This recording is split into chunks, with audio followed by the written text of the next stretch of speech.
50 दिन से ज्यादा हो गए और प्रधानमंत्री एक शब्द भी मणिपुर के विषय में नहीं बोले।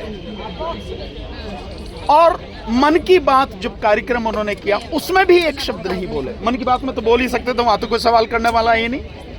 हालांकि यूएस में केवल एक ही सवाल में उसका भी जवाब नहीं दे पाए प्रधानमंत्री, पर मन की बात में बोल सकते थे, उसमें भी नहीं बोला। और प्रधानमंत्री जरा उस दौर को याद करें कि जब चुनाव के दौरान उन्होंने कहा था कि दिल्ली मणिपुर से दूर है, लेकिन इस चुनाव में अगर बीजेपी जीत जाती है तो दिल्ली को पूरी को मैं यहां लाकर मणिपुर में खड़ा कर दूंगा, दिल्ली की सरकार को यहां लाकर खड़ा कर दूंगा। आज 50 दिन हो गए, मणिपुर में हमारे भारत के लोग जो हैं, हमारे देशवासी जो हैं, वो मर रहे हैं। 250 से ज्यादा चर्च जला दिए गए हैं, मंदिर भी जलाए गए हैं,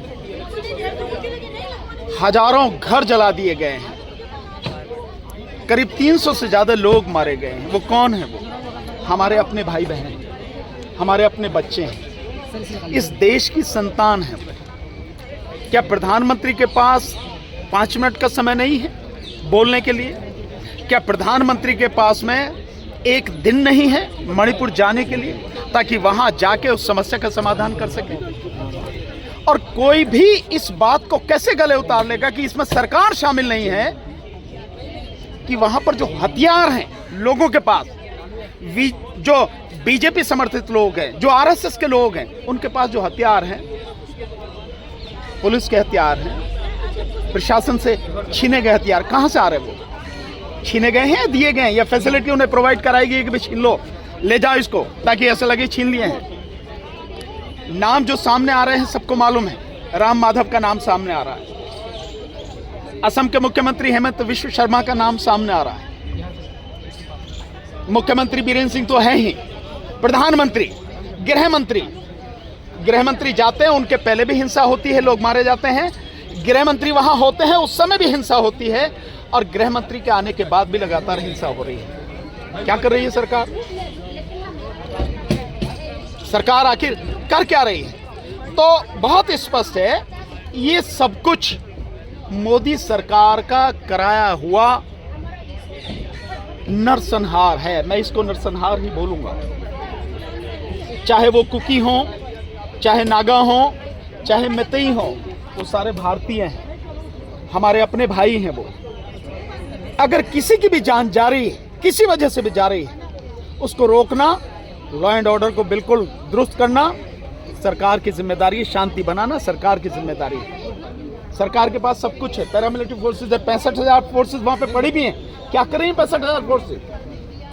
मात्र आबादी 35 लाख आबादी है मणिपुर की, उस सब के बावजूद भी सरकार कुछ कंट्रोल नहीं कर पा रही। कोई इस बात का यकीन करेगा कि इस तरफ सरकार का हाथ नहीं है? मैं बिल्कुल स्पष्ट रूप से कहूंगा कि सरकार का, और सरकार को ये सलाह दूंगा और चेतावनी भी दूंगा कि समय रहते न केवल मणिपुर को बचाओ, इस देश को भी बचाओ। ये देश तुम्हारी करतूतों से बहुत बुरी स्थिति में पहुंच गया है।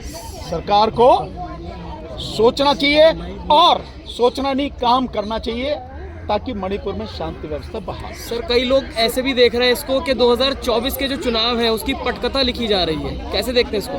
बिल्कुल हो सकता है, अगर सरकार बोल नहीं रही है और जिस तरह से वो धर्म के नाम पर, संप्रदाय के नाम पर लड़ाती है, कत्लेआम करवाती है। आप उत्तराखंड का उदाहरण तो भूले नहीं होंगे, किस तरह से मुस्लिम समाज के लोगों की दुकानों को, घरों को बाकायदा निशान लगाया गया, उन्हें निशाना बनाया गया और उन्हें वहां से भगाया गया। किसकी सरकार है उत्तराखंड में? बीजेपी की सरकार। मणिपुर में किसकी सरकार है? बीजेपी की सरकार। ये प्रधानमंत्री नरेंद्र मोदी के बनाए हुए लोग हैं, जो वहां पे उत्तराखंड में जो मुख्यमंत्री कौन, हारने के बावजूद भी अगर उसको बनाया है तो किसने बनाया? मोदी ने बनाया।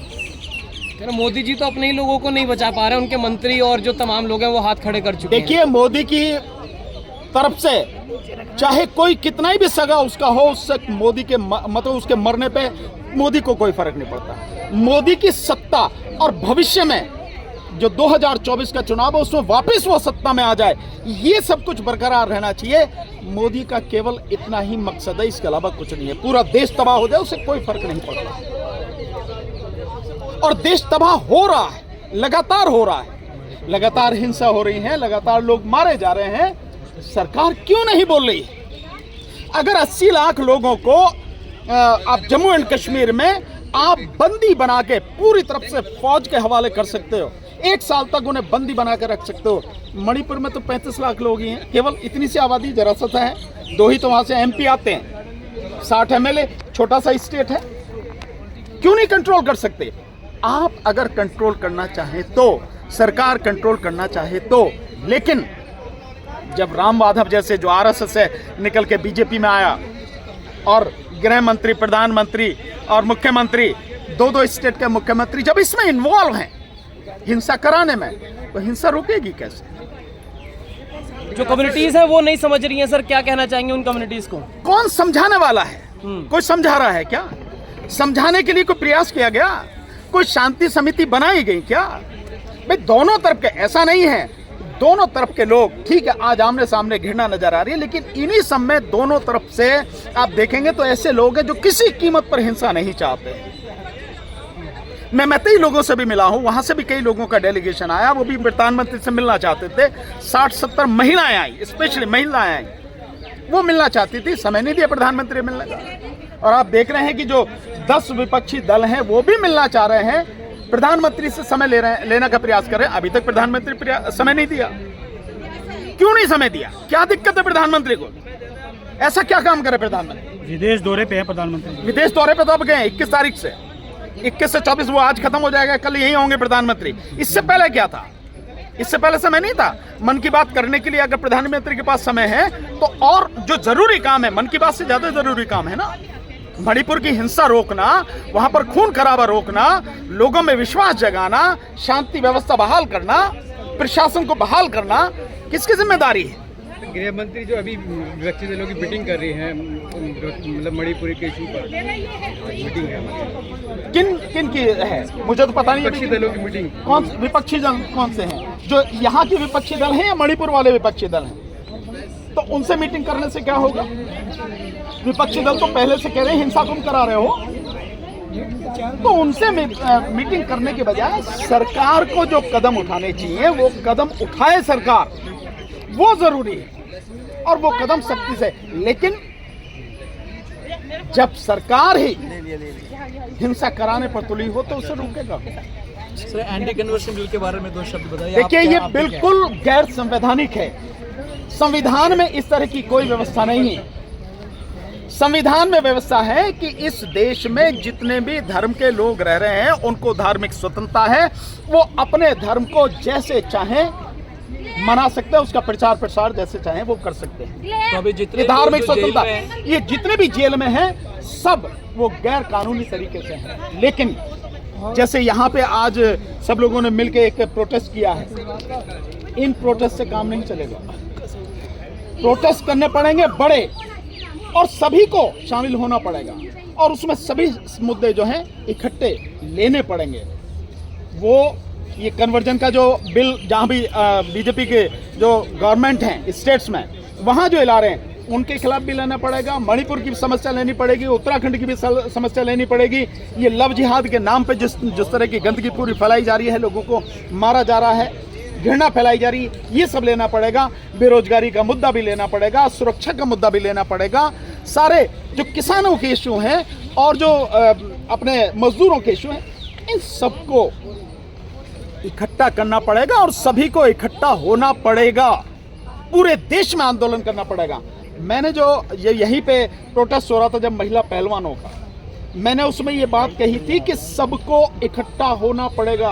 कहीं भी कोई भी संगठन है, कोई भी ऑर्गेनाइजेशन है, सोशल है, पॉलिटिकल है, जो भी लोग, सबको आना पड़ेगा और सबको पूरे देश में आंदोलन करना पड़ेगा। जरूरी नहीं सारे आके दिल्ली में आंदोलन करें। अगर कोई यूपी में है, जहां भी है, जिस जिले में, वहां आंदोलन करो सारे मिलके। क्या आने की जरूरत है यहाँ सबको आने की? या सब वहां से आ भी नहीं पाएंगे? तो जो यूपी में है वहां आंदोलन करे, जो मध्य प्रदेश में वहां करे, जो आपके जो वहां पे है मणिपुर में है वहां आंदोलन करें, जो असम में वहां आंदोलन करें, राजस्थान वाले वहां करें, उड़ीसा वाले वहां करें, केरल वाले वहां करें, कर्नाटक वाले वहां करें, अलग अलग स्टेट्स में, हिमाचल वाले वहां करें, पंजाब, हरियाणा, अलग अलग स्टेट में सभी को करना पड़ेगा। पूरे देश में जन आंदोलन खड़ा करना पड़ेगा। जब भी ये मोदी नाम की गंदगी और भाजपा और RSS नाम की गंदगी जो कोड़ है देश के लिए, तभी खत्म होगा, अन्यथा नहीं होगा।